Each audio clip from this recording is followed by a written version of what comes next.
आपल्याकडे शांत वृत्ती आहे.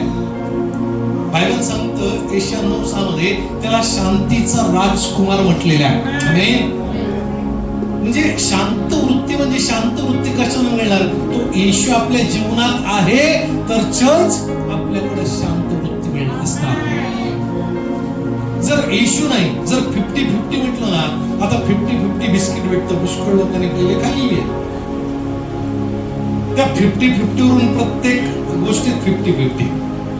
कुठं जायचं ट्रॅव्हलिंग, मित्र 50-50, बिझनेस करायचा 50-50, जॉईंट व्हेंचर बिल्डिंग बांधायची 50-50, आध्यात्मिक जीवन 50-50. प्रभू आठवड्यातले 4 दिवस तुझे, आठवड्यातले 4 दिवस माझे. म्हणजे काय? आठवड्यातले 4 दिवस मी प्रार्थना करणार, आठवड्यातले 4 दिवस मी सिरियल बघणार. कधी? सोमवार, मंगळवार, बुधवार, गुरुवार, शुक्रवार. प्रभू बाकीचे 3 दिवस हे तुझे. शनिवारी पाळक मध्येच फोन करतो, व्हाईल प्रॅक्टिसला या, मध्येच पाळक म्हणतो आम्ही तुमच्या घरी. प्रभू नाही, आठवड्यातले 4 दिवस तुझे, आठवड्यातले 4 दिवस. असं जीवन नसलं पाहिजे.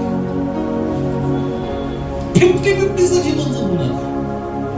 100% आपला आध्यात्मिक जीवन.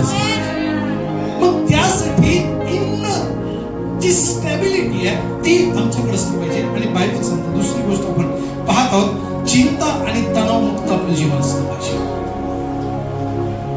म्हणून मी नेहमी म्हणतो, हसत राहा, हसवा आणि हसत राहा. आमेन.